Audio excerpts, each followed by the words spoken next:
What's up, y'all? It's your boy Carcino here, and this is the truth behind the beef with Jay-Z and the Terror Squad.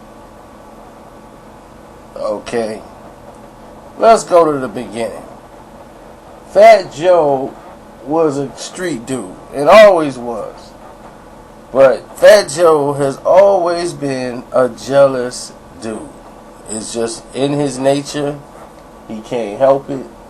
He always felt the guys who was on top, he should have been the guy with him. Or it should have been his spot. Because he's nice and nobody's trying to hear him. So, all of a sudden, Pun comes out of nowhere, right? And Pun comes in like an earthquake. And he's blowing up the spot. And once that came through, everybody started paying attention to Joe. And Joe like, yeah, I'm with him. That's Terror Squad. That's how I got Pun. You know, and so people are paying a little bit of attention. And it was some concert thing on one of the tours they had on the shows. A couple of, I can't mention names, but a couple of street dudes was sponsoring the concert. And they wanted Jay on the thing, and they came and got Jay. It was Jay.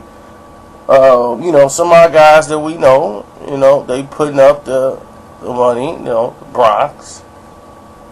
It's gonna be good security, all that. It's gonna be a good $15K for you. So Jay was gonna get $15K for this, and this is like, I want to say 98.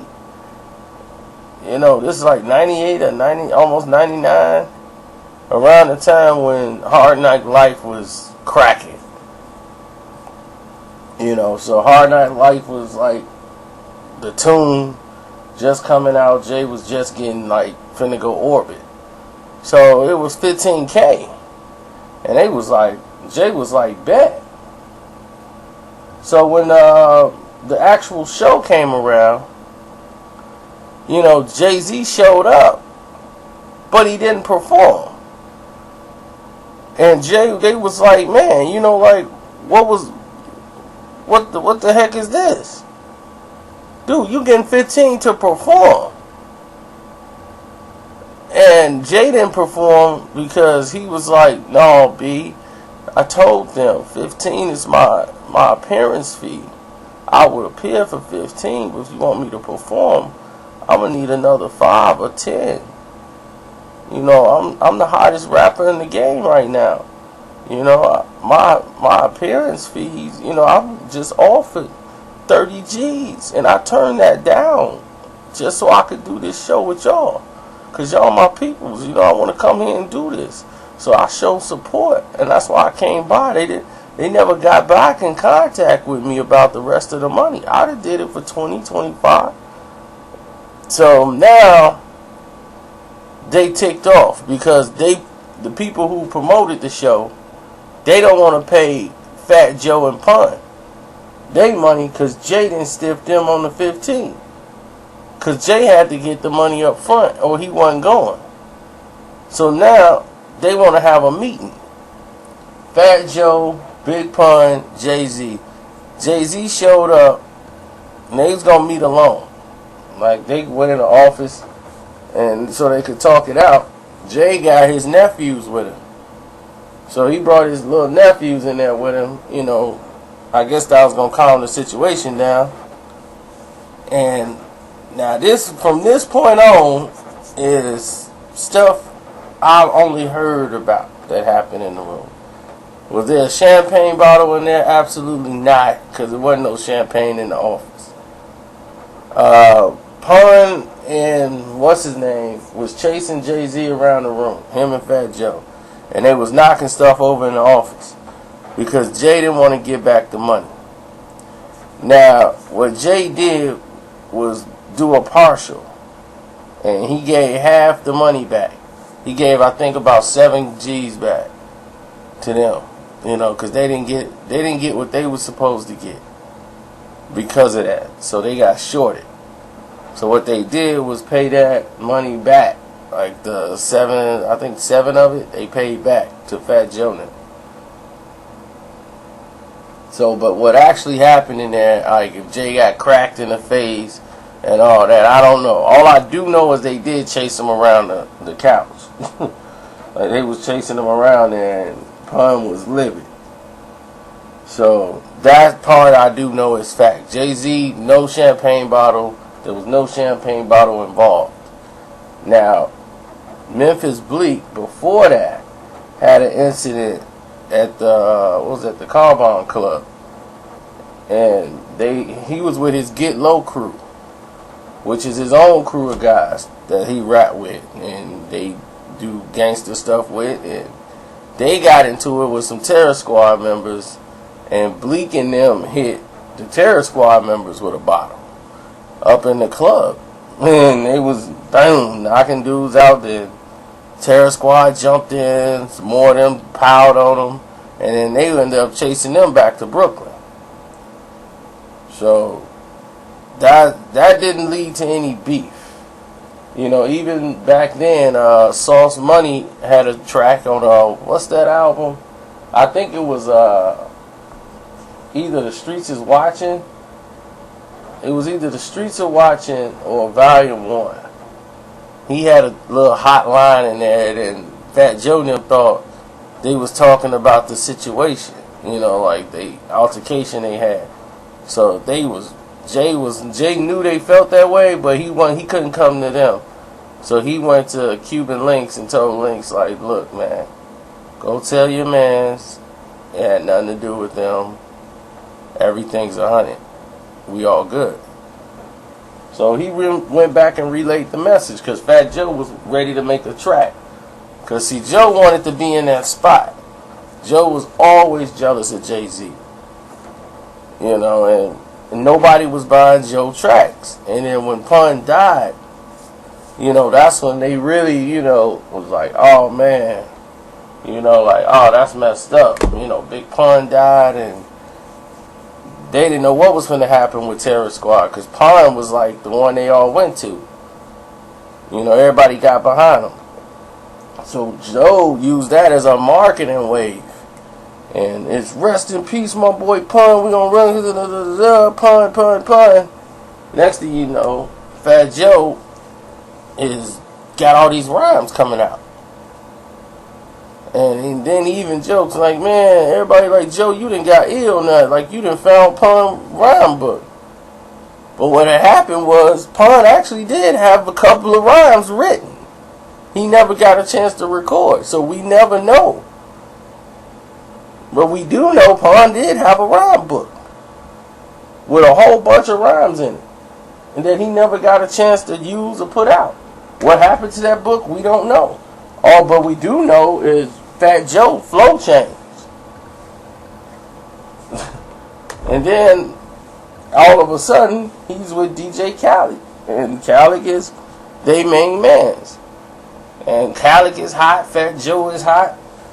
But they start doing, after Pun died, they start doing the Ruckus games. It was almost like in honor of Pun, they finna put these games on and they getting involved, and it was just more promotion for Joe, you know. And then he just had the big success with Lean Back, so his ego was through the roof. You know, he felt like, yeah, I'm bigger than Jay-Z. Lean Back is the biggest record of all times. You know, and it's like I sold 2 million records with Lean Back.